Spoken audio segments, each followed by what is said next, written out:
அஸ்ஸலாமலைக்கும் guys, எப்படி இருக்கீங்க? எல்லாம் நல்லா இருக்கீங்களா? சாப்பிட்டீங்களா?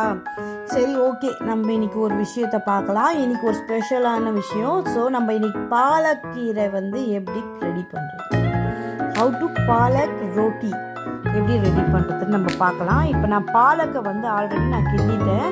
ஸோ நான் குக்கரில் போட்டு 2 சிட்டியும் எடுத்துட்டேன். ஸோ நான் பாலக்கை எடுத்து இப்போ ஜாரில் ஷிஃப்ட் பண்ணிட்டேன். ஜாரில் மாற்றிட்ட பின்னாடி அதுக்கு தேவையான ஐட்டத்தை இப்போ பார்த்தீங்களா, ஒரு 5-6 பல் பூண்டு போட்டிருக்கேன்.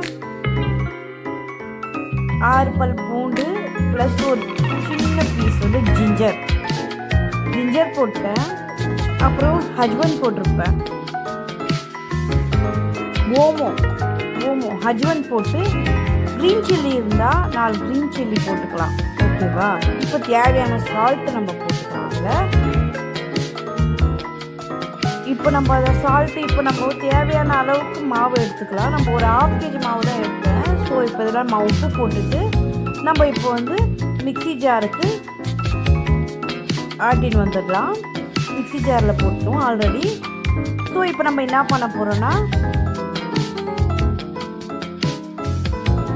இப்போ நம்ம அரைச்சின்னு வந்துட்டோம் கைஸ். இப்போ நம்ம என்ன பண்ண போகிறோம், கொஞ்சம் கொஞ்சமாக எடுத்து நம்ம இப்போ நம்ம பாலக்கு அரைச்சி வச்சுருக்கோம் இல்லையா, அந்த பாலக்கை எடுத்து நம்ம இதில் கொஞ்சம் கொஞ்சமாக ஆட் பண்ணி இப்போ நம்ம பிசைஞ்சு எடுத்துடலாம். இப்போ நல்லா லிக்விடாக இருக்கும், நம்ம தண்ணி ஆட் பண்ண வேண்டிய அவசியம் இல்லை. ஸோ நம்ம இதில் வர தண்ணியிலே நம்ம ரெடி பண்ணிடலாம். இப்போ பாருங்கள், நல்லா இதை பிசைஞ்சு எடுத்துடணும். நல்லா பிசையலாம். பாருங்கள், அது கொஞ்சம் வளவளன்னு இருக்கும். பட் இருந்தாலும் நம்ம தண்ணி ஆட் பண்ணக்கூடாது. தண்ணி ஆட் பண்ணால் ரொம்ப ஜாஸ்தியாகிடும். தண்ணி தேவையில்லை, நம்மளுக்கு இதே போதும்.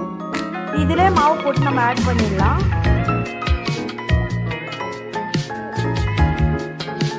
இப்போ கையில் எப்படி வருதுன்னு பாருங்க, கம்மு மாதிரி வரும்.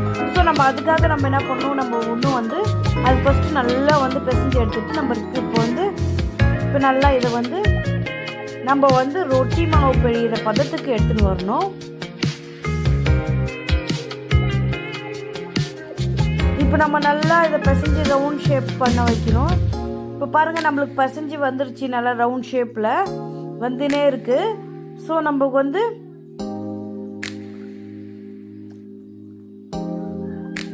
பார்த்தீங்களா, நல்லா இப்போ நல்லா வந்துருச்சு.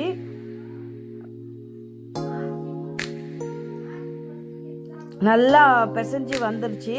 ஸோ நம்ம இப்போ என்ன ஆட் பண்ண போகிறோம்னாக்கா, இதில் ஜாரில் இன்னும் கொஞ்சம் இருக்குது. ஸோ பாலக்கை எடுத்து நம்ம இன்னும் கொஞ்சம் ஆட் பண்ணிவிட்டு நம்ம எப்படி என்ன பண்ணுறதுன்னு சொல்லலாம். இப்போ பாருங்கள், இந்த அளவுக்கு வந்துருக்குது. ஸோ நம்ம இப்போ பாலக்கு இருக்குது இன்னும் கொஞ்சம், அந்த பாலக்கையும் நம்ம ஆட் பண்ணிக்கலாம். ஆட் பண்ணிவிட்டு நல்லா க்ளீனாக பிசைஞ்சு எடுத்துடலாம். இப்போ நம்மளுக்கு நல்லா இப்போ அந்த பாலக்கையும் போட்டு நம்ம நல்லா பிசைஞ்சு எடுத்துடலாம். இப்போ நம்மளுக்கு இன்னும் நல்லா இப்போ கொஞ்சம் இதாக இருக்குது, லூஸியாக இருக்குது. ஸோ இன்னும் கொஞ்சம் மாவு போட்டு நம்மளுக்கு பிசையணும். இப்போ பாருங்கள் எவ்வளோ லூஸாக இருக்குதுன்னு சொல்லிட்டு நம்ம இப்போ மாவு ஆட் பண்ணிக்கலாம் இன்னும் கொஞ்சம். இப்போ நல்லா மாவு ஆட் பண்ண பின்னால் நல்லா நல்லா தளத்தலும் இருக்கக்கூடாது, மாவு கொஞ்சம் டைட்டாக இருக்கணும். அப்போ தான் நம்மளுக்கு ரொட்டி நல்லா பதத்துக்கு வரும். நம்ம இப்போ கொஞ்சம் லூஸியாக பிழிஞ்சோனாக்கா ரொட்டி உருட்டும் போது அந்த ஷேப் வராது. ஸோ தோசை அந்த மண்ணையில் நல்லா ஒட்டிக்கும். அந்த ரொட்டி மாவு நல்லா ஒட்டிச்சுன்னா ரொட்டி நம்ம எடுக்க வராது. ஸோ நம்ம என்ன பண்ணணும், ஸ்டிஃபாக பிழிஞ்சிக்கணும். ஸ்டிஃப்னா ரொம்ப ஸ்டிஃபாக பிழியக்கூடாது. ஸோ நம்ம பதமாக பார்த்து நம்மளுக்கு எந்த அளவுக்கு நம்மளுக்கு சாஃப்ட்னஸ் எந்த அளவுக்கு வேணுமோ அந்த அளவுக்கு நம்ம சாஃப்ட்னஸ் பண்ணி நம்ம பிழிஞ்சிக்கணும். நம்மளுக்கு இது இப்போ தேவையான அளவு நம்ம கொஞ்சம் கூட தண்ணி ஆட் பண்ணல. ஸோ நம்ம இப்போ பாலக்கில் தண்ணியிலேயே எவ்வளோ பாலக்கு இருக்குதோ அந்த பாலக்கிலே தான் நம்ம இப்போ மாவு பிழிஞ்சுன்னு இருக்கிறோம்.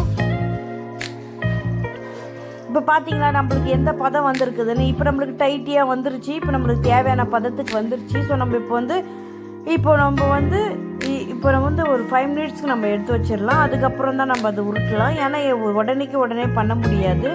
ஸோ அதனால் நம்ம கொஞ்ச நேரம் வச்சுட்டு கொஞ்ச நேரம் அதை டீலாவாக பண்ணிவிட்டு அது கொஞ்சம் அந்த சூடாக இருக்கும். ஸோ அந்த பாலக்கு நம்ம வச்சு எடுத்தோம் இல்லையா, ஸோ அந்த சூட்டு பதத்துக்கு நம்மளுக்கு சாஃப்டாக வராது. ஸோ நம்ம அதனால் ஒரு 5 மினிட்ஸ் வச்சிடலாம். அதுவும் இந்த மாவும் நல்லா மிங்கிலிங் ஆகும். இந்த பாருங்கள், இந்த அளவுக்கு நம்ம எடுத்துக்கணும். ரொட்டி வந்து எவ்வளோ எந்த அளவுக்கு சாஃப்டாக வேணுமோ அந்த அளவுக்கு நம்ம அது பாருங்கள் எந்த அளவுக்கு சாஃப்ட் இருக்குது பாருங்கள். இந்த சாஃப்டில் நம்மளுக்கு இருக்கணும் மாவு. இந்த சாஃப்டில் இருந்துச்சுன்னா தான் ரொட்டி நல்லா வரும். அப்போ அந்த சாஃப்ட்டுக்கு வரணுன்னாக்கா நம்ம அந்த அளவுக்கு நம்ம கரெக்டாக பிழியணும். இந்த பாருங்கள் இந்த அளவுக்கு வந்துச்சு. ஸோ நம்ம எடுத்து இப்போ வந்து ஊற வச்சிடலாம். ஸோ கொஞ்ச நேரம் வந்து மூடி வச்சுட்டு நம்ம ஊற விட்டுடலாம். அது கொஞ்சம் ஸ்டிஃபாக ஊறிட்டோம். அதுக்கப்புறம் நம்ம வந்து நெக்ஸ்ட்டு பார்க்கலாம். இதுக்கு தேவையான சப்ஜி என்னன்னு நம்ம பார்க்க போயிடலாம். இப்போ இந்த அளவுக்கு இந்த பதத்தில் இருக்கட்டும். இப்போ பாருங்களா நம்மளுக்கு ரொட்டி எந்த கலரில் வருது, நம்மளுக்கு எந்த கலரில் ரொட்டி இருக்கும். இப்போ நம்மளுக்கு இந்த க்ரீன் கலரில் ரொட்டி வரும். இப்போ பார்த்தீங்கன்னா நம்ம உருளைக்கிழங்கு நான் இந்த பாலக் போடும் போதே நான் உருளைக்கிழங்கை போட்டு பாயில் பண்ணிட்டேன். ஸோ நம்மளுக்கு வந்து இப்போ பாருங்கள் நான் உடைக்கும் போது நல்லா சாஃப்டாக வெந்திருக்கு. ஸோ நம்ம என்ன பண்ணலாம், இப்போ வந்து நான் ஃபுல்லாக வந்து நான் நல்லா க்ளீன் பண்ணி கழுவிட்டு இந்த ஸ்கின்னோடு தான் போட போகிறேன். ஸோ நம்ம வந்து இப்போ எல்லாத்தையும் இதை நம்ம க்ளீனாக பிசைஞ்சு எடுத்துக்கலாம். நம்ம இப்போ வந்து உருளைக்கிழங்கு சப்ஜி ப்ளஸ் வந்து பாலக் ரொட்டி ஹவு டு ப்ரிப்பேர் தான் நம்ம இப்போ பார்க்க போகிறோம். நம்ம இப்போ வந்து உருளைக்கிழங்கை வந்து நம்ம க்ளீன் பண்ணி வச்சாச்சு. இப்போது நம்ம வந்து அதை உருளைக்கிழங்கை நம்ம பிசைஞ்சு ஒரு இடத்துல வச்சுட்டோம். ஸோ நம்ம இப்போ ஆயில் ஆட் பண்ணிக்கிறோம். நல்லா மேஷ் பண்ணிக்கலாம்.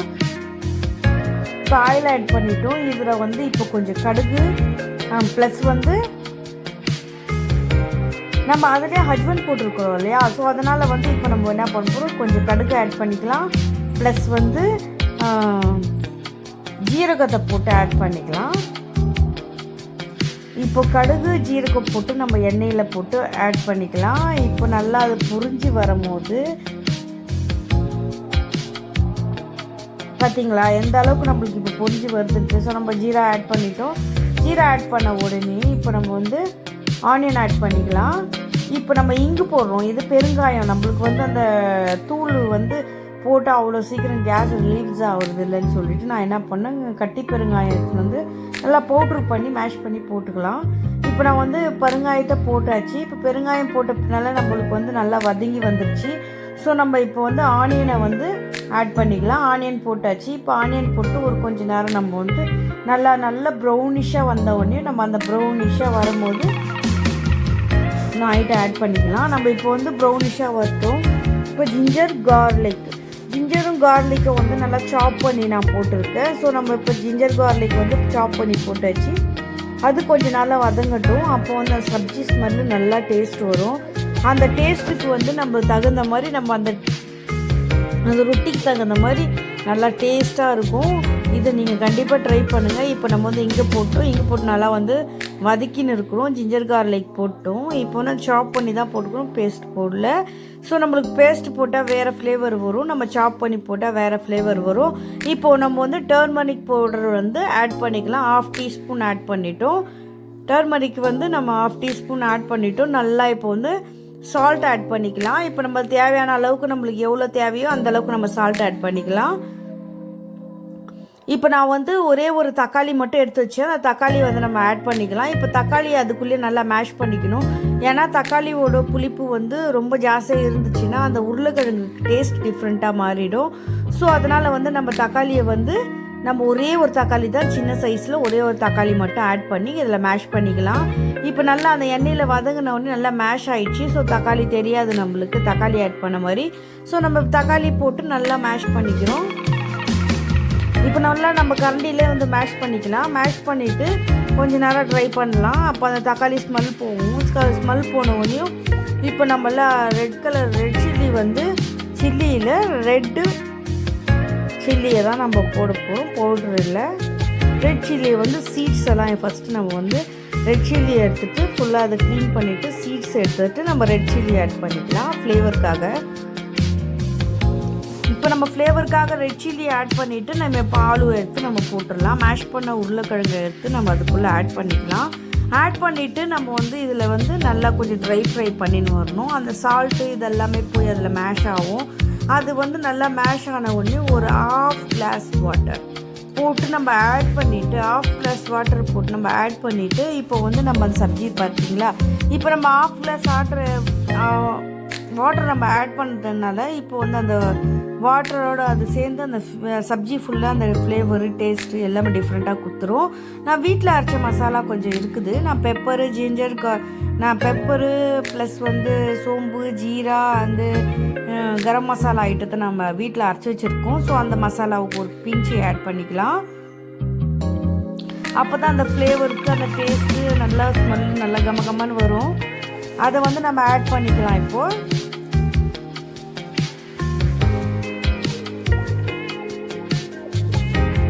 இப்போ நம்ம அதை ஆட் பண்ணிவிட்டோம். நல்லா இப்போ மிக்ஸ் பண்ணிக்கலாம். நம்ம அதை மிக்ஸ் பண்ணிவிட்டு நல்லா வந்து மிக்ஸ் பண்ணி விடலாம். ஆனால் அது கொஞ்சம் ட்ரை ஆகக்கூடாது, ரொம்ப தீயக்கூடாது. சப்ஜி அதுக்குள்ளேயே இருக்கணும். இப்போ நல்லா என்ன பண்ணணும், நல்லா வந்து மேஷ் ஆகிடுச்சு. ஸோ நம்ம இப்போ வந்து நல்லா ஃப்ரை பண்ணிவிட்டு இப்போ வந்து தனியாக போட்டு நம்ம ஆஃப் பண்ணிடலாம். இவ்வளோ தான் நம்மளுக்கு சப்ஜி இப்போ ரெடி. ஸோ நம்ம இப்போ வந்து நம்ம ரொட்டி வந்து உருட்ட போகலாம். நம்ம இப்போ நம்ம வந்து ரொட்டி உருட்டுறோம்.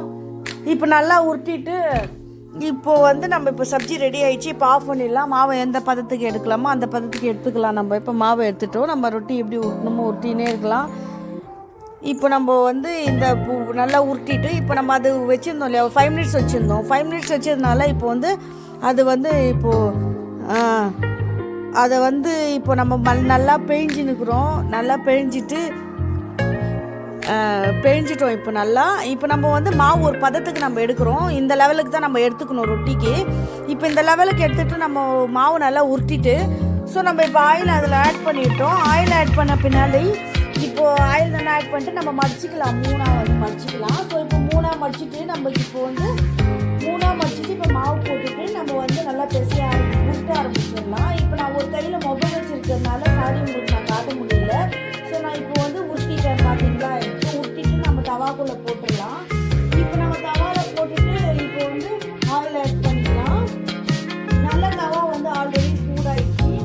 சூடானதுனால இப்போ வந்து நம்ம தவாவில் நம்ம ஆட் பண்ணிட்டோம். இப்போ ஆயில் போட்டுட்டு நம்ம கொஞ்ச நேரம் ஆயில் போட்டு திருப்பி விடலாம். பாருங்கள் எந்த அளவுக்கு பொங்கும் வரும்னு. இப்போ நல்லா ரொட்டி வந்து வெந்துன்னு வருது. ஸோ நம்ம இப்போ வந்து ஆயில் ஆட் பண்ணிக்கிறோம். இதில் வந்து ஸ்பெஷல் என்னன்னாக்கா குழந்தைங்க வந்து நான் கீரை சாப்பிட மாட்டேன்னு ரொம்ப ஃபீல் பண்ணுவாங்க. ஸோ ரொட்டி வந்து க்ரீனாக இருந்துச்சுன்னா அவங்களுக்கு க்ரீனு ரெட்டு ப்ளூ க்ரீன் எல்லா டிஃப்ரெண்ட்ஸ் கலர்லேயும் பசங்களுக்கு ரொம்ப பிடிக்கும். கண்டிப்பாக நீங்கள் ட்ரை பண்ணுங்கள். உங்களுக்கு கண்டிப்பாக நீங்கள் ட்ரை பண்ணிவிட்டு கண்டிப்பாக கமெண்ட் பண்ணுங்கள். இது வந்து பசங்களுக்கு ஏன்னா க்ரீனிஷாக இருக்கிறதுனால பசங்களுக்கு ரொம்ப பிடிக்கும். மறக்காமல் ட்ரை பண்ணிட்டு கண்டிப்பாக எனக்கு கமெண்ட் பண்ணுங்கள். இப்போ வந்து நம்ம வந்து சப்பாத்தியை போட்டு எடுத்துட்டோம். ஸோ நம்மளுக்கு இப்போ ஆயில் ஆட் பண்ணுறோம். ஆயில் ஆட் பண்ணுறதுனால வந்து நம்மளுக்கு இப்போ பாருங்கள் திருப்பி போட்ட உடனே எந்த அளவுக்கு ஸ்மூத்னஸ் வருதுன்னு பயங்கரமாக ஸ்மூத்னஸ் வருது. ஸோ நம்ம வந்து இப்போ என்ன பண்ணுறோம், இப்போ வந்து அதுக்கு உருளைக்கிழங்கு சப்ஜி நம்ம வச்சுருக்கோம் இல்லையா. இப்போ பாருங்கள், இப்போ இதுக்கு நம்ம உருளைக்கிழங்கு சப்ஜி வச்சுருக்கோம். இல்லை சிக்கன் கிரேவி மட்டன் கிரேவி இருந்தால் கூட ஓகே, ரொம்ப சூப்பராக இருக்கும். அந்த கறியோடு இந்த கீரையோட கறி எல்லா விட்டமினும் எல்லாம் ஒரே டைமில் கிடைக்கும். இப்போ நம்ம வந்து சப்பாத்தியை இங்கே பாருங்கள் ஓப்பன் பண்ணி பார்த்தா 3 லேயர் வரும். லேயரில் வந்து நம்மளுக்கு உள்ளே வந்து பார்த்திங்கன்னா நல்ல சாஃப்ட்னஸ் இருக்குது. ஸோ நம்ம இப்போ ஹாட் பாக்ஸில் போட்டு இப்போ நம்ம வந்து எப்படி இருக்குதுன்னு டேஸ்ட் பண்ணி பார்க்கலாம். இப்போ ரொட்டி ஷேப்பும் பாருங்கள் ரொம்ப நல்லா வந்திருக்குது. நல்லா வந்து ரொட்டி கலர் பயங்கரமாக இருக்குது. ஸோ பசங்க ரொம்ப லைக் பண்ணி சாப்பிடுவாங்க. கண்டிப்பாக இதை ட்ரை பண்ணிவிட்டு கண்டிப்பாக எனக்கு கமெண்ட் பண்ணுங்கள். ரொட்டி எந்த அளவுக்கு ஸ்மூத்தாக வருது பாருங்கள். ரொட்டி பாருங்கள். இப்போ 3 லேயர் நம்ம பிரிக்கும் போது 3 லேயர் வருது. இப்போ நம்ம சப்ஜி எடுத்து பார்க்கலாம். இப்போ எந்த அளவுக்கு இப்போ வந்து டேஸ்ட் இருக்குது பார்த்தீங்களா. வாவ், சூப்பராக இருக்குது கைஸ். ஆனால் கண்டிப்பாக டேஸ்ட் பண்ணி பாருங்கள். நாங்கள் டேஸ்ட் பண்ணிட்டு சொல்கிறோம். ரொம்ப டேஸ்டியாக இருக்குது, சூப்பராக இருக்குது. Thank you for watching Reshma 786. Thank you. Bye bye.